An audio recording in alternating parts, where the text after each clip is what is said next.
오늘은 시편 90편 말씀을 가지고 같이 은혜를 나누겠습니다. 제목이 아예 딱 달려 있어서 편합니다. 이런 내용을 가지고 같이 말씀을 나누려고 하는데 한번 따라합시다. 하나님의 사람, 모세의 기도. 다시 한번 하나님의 사람, 모세의 기도. 모세는 워낙 유명한 분이지요. 그런데 성경이 자체적으로 모세를 설명하기를 하나님의 사람 이렇게 해석을 해놨습니다. 모세의 인생은 크게 세 단계로 나눌 수가 있습니다. 왕궁에서 왕자로 40년. 원래는 왕자가 아니죠. 그런데 물에서 건져내서, 그러니까 공주가 물에서 건져내서 왕자로 삼았죠. 그래서 모세라고 하는 말 뜻 자체가 물에서 건져냈다 이런 말입니다. 나일강에서 바로 왕의 공주가 건져내서 아들로 입양을 했고 그 친어머니가 유모가 되는 아주 재밌는 그런 상황이 있었죠. 그래서 왕궁에서 왕자로 40년. 그러다가 이제 군인을 하나 죽이지요. 그래서 도망가서 미디안들에서 양치기와 목자로 40년. 또 하나님께서 80살에 부르십니다. 그래서 이제 너 다시 애굽으로 들어가서 그 애굽에서 신음하고 있는 너의 백성들, 하나님의 백성들, 이스라엘 사람들을 끌어내라. 그래서 출애굽합니다. 애굽에서 탈출하죠. 그래서 지도자로서 광야 40년 동안 이스라엘 백성들을 이끌다가 가나안 땅을 바로 앞에 두고 느보산이라고 하는 곳에서 죽습니다. 하나님의 부르심을 받지요. 가나안 땅에 결국 들어가지는 못하지만 하나님께서 이 모세를 사용하셔서 이스라엘의 영도자로 쓰시는 것을 볼 수가 있습니다. 그 모세가 이제 나이가 많이 들어서 쓴 이 시편이 90편 말씀입니다. 저는 이 말씀을 모세의 인생론이다 이렇게 보통 해석을 많이 하면서 설교를 했습니다. 왜냐하면 모세의 인생론이 그야말로 잘 드러나 있거든요. 전도서는 솔로몬의 인생론이라고 하면 이 시편 90편은 모세의 인생론입니다. 이것을 한마디로 말하면 이렇습니다. 10절 말씀인데 한번 읽어보죠. 모세의 기도는 아니지만 10절 말씀 한번 읽어보겠습니다. 다 같이 시작. 우리의 연수가 70이요 강건하면 80이라도 그 연수의 자랑은 수고와 슬픔뿐이요 신속히 가니 우리가 날아가나이다. 모세가 인생을 되돌아볼 때 수고와 슬픔뿐이다. 70년, 80년 사는 것이 인간의 수명이라고 하면, 그런데 본인은 120살까지 살았습니다.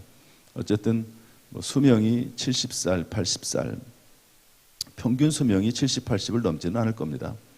인류 역사상으로 오랫동안 100살이 넘게 사는 분들도 있지만 평균 연령으로 따져서 70, 80 그렇게 넘지는 못할 거라고 봅니다. 그래 어쨌든 사람이 70년, 80년 사는데 그 모든 인생은 수고와 슬픔뿐이다.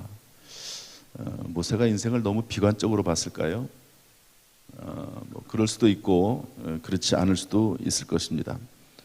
어쨌든 모세는 인생이라고 하는 것은 한마디로 말하면 수고다, 슬픔이다. 신속히 간다. 날아가는 것 같이 지금까지 살아왔다. 이렇게 인생을 표현하고 있습니다. 여러분의 인생은 어떻다고 생각이 되십니까? 기쁨과 감사가 충만합니까? 아니면 수고와 슬픔뿐입니까? 수고와 슬픔뿐이라고 얘기하는 것도 성경적은 아닐 수 있습니다. 성경에 항상 기뻐하라, 쉬지 말고 기도하라, 범사에 감사하라 그러면서 기뻐하라고 돼 있거든요. 그렇지만 모세는 어떤 면에서 봤는지 모르지만 참 너무 힘들었다. 인생을 사는 게 너무 고통스러웠고 괴로웠다. 특별히 이스라엘 백성들 40년 동안 광야 생활을 하면서 이스라엘 백성들을 이끌어왔는데 너무 말을 안 듣잖아요. 이스라엘 백성들이.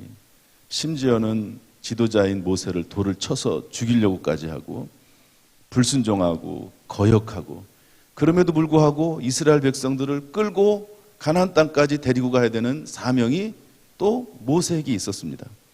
그래서 모세는 힘들었던 것 같아요. 아무튼 힘들었던 것 같아요. 삶이. 자, 이런 상황 가운데서 모세가 하나님 앞에 기도하는 내용이 몇 가지가 나와 있습니다. 한번 우리 살펴보도록 하죠. 우리 12절 말씀 읽어보겠습니다. 12절 다 같이 읽어보죠. 시작. 우리에게 우리날 계수함을 가르치사 지혜로운 마음을 얻게 하소서. 첫 번째 기도 제목은 뭐냐면 지혜로운 마음을 얻게 해달라 하는 말입니다. 합시다. 지혜로운 마음을 얻게 하소서. 그런데 어떤 게 지혜로운 거냐? 우리날 계수함을 가르치사 이렇게 되어 있습니다. 그러니까 우리의 날이라는 게 뭐죠? 인생이라는 거죠. 우리의 삶의 끝이라고 하는 말로 될 수도 있고 우리의 삶의 순간순간이라고도 볼 수가 있습니다. 우리의 인생이라고 하는 것이 또 특별히 모세는 여기에서 신속히 날아간다, 슬픔뿐이다, 돌아간다. 3절 4절은 그렇게 되어 있습니다. 돌아간다. 이것은 죽음을 말하거든요. 인간의 한계 상황이나 죽음을 생각하면서 그런 것들을 깨달으면서 지혜로운 마음을 얻게 해달라. 5절 7절에는 인생이라고 하는 것은 아침에 돋는 풀과 같다. 아침에 피었다가 저녁에 피는 꽃과 같다. 날아간다. 그리고 주의 진노가 있다. 이렇게 말씀하고 있습니다. 지혜로운 마음이라고 하는 것은 다름이 아니라 인생의 한계를 아는 것이 지혜로운 마음이라는 거죠. 죽는다는 것을 아는 것이 지혜로운 겁니다. 병든다는 것을 아는 것이 지혜로운 겁니다. 내가 태어난 거 내 마음대로 못하고 죽는 거 내 마음대로 못하고 인간의 삶에는 한계가 있다.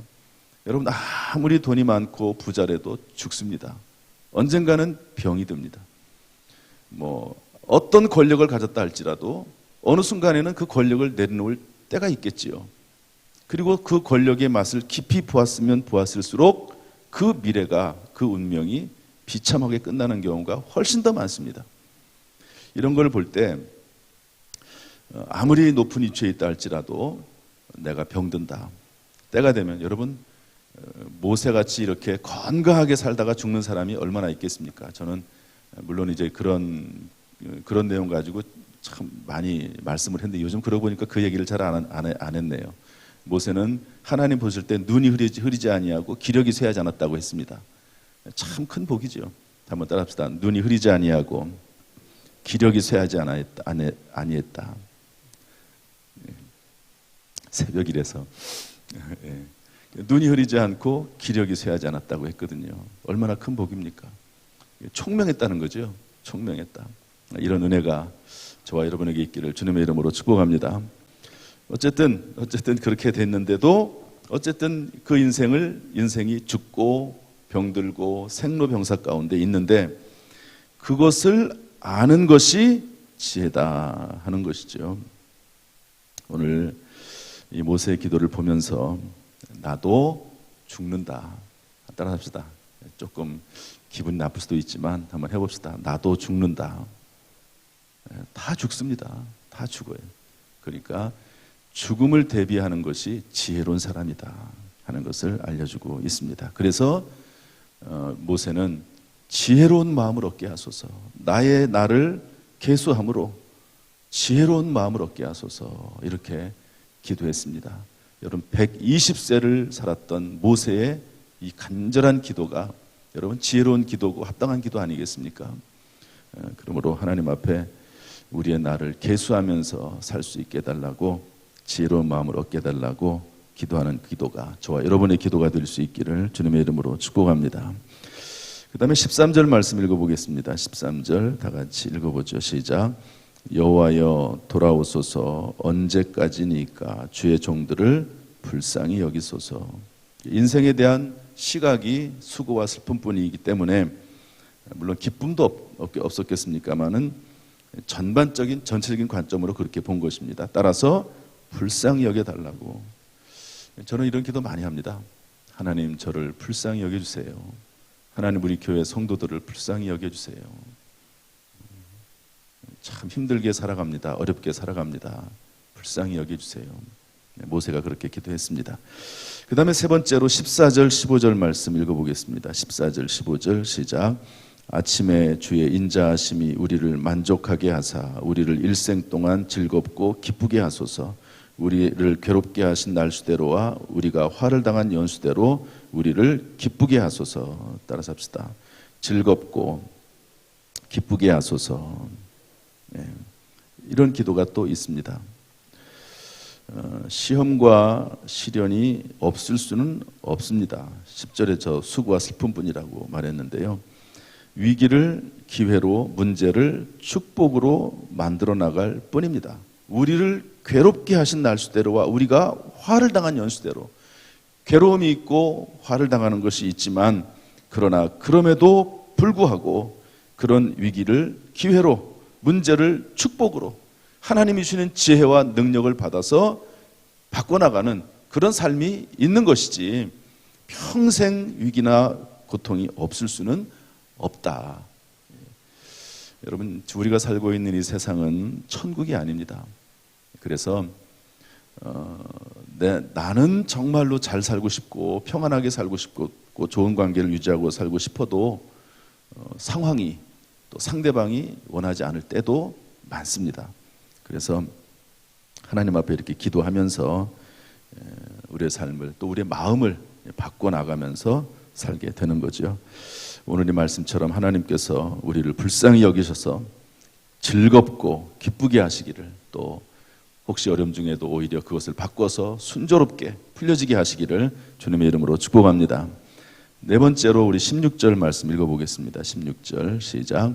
주께서 행하신 일을 주의 종들에게 나타내시며 주의 영광을 그들의 자손에게 나타내소서.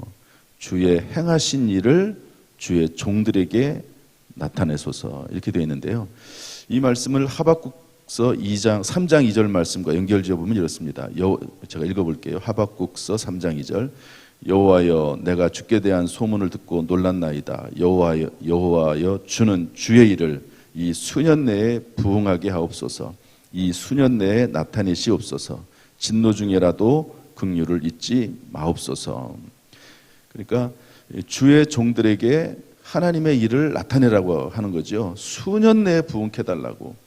비록 하나님의 진노가 있다 할지라도 진노는 진노고 하나님의 일, 하나님의 뜻은 이루어 달라고 그렇게 기도합니다. 모세가 이스라엘 백성들 이끌어가면서 얼마나 고통을 많이 당했습니까? 하나님, 제가 고통을 당하는 일도 있지요. 그러나 하나님의 계획과 하나님의 섭리는 이루어 주십시오. 그렇게 기도하는 것입니다. 그러면서 주의 일을 이 수년 내에 부응케 하시라고. 왜? 주의 일이니까. 사람이 비록 허물이 있고 죄가 있고 부족하다 할지라도 하나님의 일을 이루시옵소서. 왜? 하나님의 일이니까. 하나님의 계획이니까. 사람은 수고가 많고 실수가 많고 죄악이 있지만 하나님의 거룩한 뜻은 이루어져야 되지 않겠습니까? 사람을 통해서라도 이루어져야 되지 않겠습니까? 그러니까 주의 거룩한 일이기 때문에 수년 내에 부응케 하시고 주의 종들을 통해서 그 일을 이루시옵소서. 이렇게 기도하는 것이죠.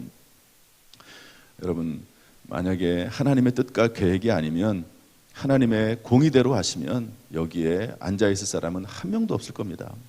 하나님의 계획과 뜻이 있고 인자와 자비하심이 있기 때문에 우리가 여기 앉아서 예배도 드리고 또 삶을 영위하게 되는 것이죠. 따라서 그냥 우리가 부족하다, 연약하다 하는 것을 그냥 인정해야 됩니다. 인정하되 하나님이 왜 우리를 사용하십니까? 하나님의 사명이 있기 때문에, 하나님의 뜻을 우리를 통해서 이루기 때문에 그냥 하나님이 참고 우리의 삶을 이끌어가는 겁니다. 교회가 완전합니까? 교회도 여러 가지 부족한 점이 많죠. 그러나 하나님은 교회를 통해서 하나님의 뜻을 이루어 나가시니까 하나님께서 그 교회를 유지시켜 나가시는 것입니다. 따라서 그렇다면 주의 일이기 때문에 하나님이 인도하십니다. 그래서 이것을 어떻게 이렇게 말을 해볼 수 있냐면, 우리의 일이 주님의 일과 동일하다면 하나님께서는 은혜를 베푸시고 축복하신다는 겁니다. 우리가 조금 부족하고 연약해도 우리가 하고자 하는 일이 하나님이 하고자 하는 일과 동일하다면 하나님께서 그냥 사람을 용납하시고 수리해가면서 그러면서 하나님이 사용하신다고 하는 것이죠. 왜? 원래 사람은 부족하고 연약한 존재이기 때문에 그렇습니다. 모세가 완전합니까? 사도 바울이 완전합니까? 베드로가 완전합니까? 하나님의 일을 하고 있기 때문에 하나님이 그들을 쓰시는 겁니다. 고쳐서라도 쓰시는 것이죠. 그러므로 여러분, 우리가 생각하고 있는 그 모든 일들이 주님의 일과 동일하게 일치할 수 있기를 주님의 이름으로 축복합니다. 그러면 하나님께서 은혜를 베푸시는 거죠. 이런 은혜가 저와 여러분 가운데 있기를 주님의 이름으로 축복합니다. 마지막으로 우리 16절 말씀 하반절 16절 17절 읽어보겠습니다. 시작.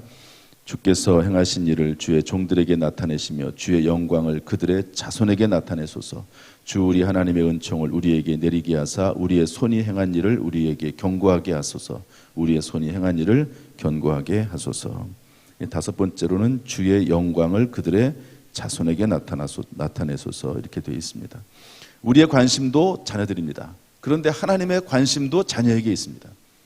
우리가 하나님 앞에 헌신하고 희생하고 봉사하고 그럴 때 하나님은 우리에게 복을 주시지만 자녀들에게도 복을 주십니다. 참 놀라운 은혜의 일이죠. 그래서 모세는 그들의 자손에게 하나님의 영광을 드러내게 해달라고 기도하고 있습니다. 17절의 마지막 여섯 번째가 나오는데, 우리의 손이 행한 일을 견고하게 하소서. 잠언서 16장 9절에 보면 사람이 마음으로 자기의 길을 계획할지라도 그의 걸음을 인도하시는 분은 하나님이라고 했습니다.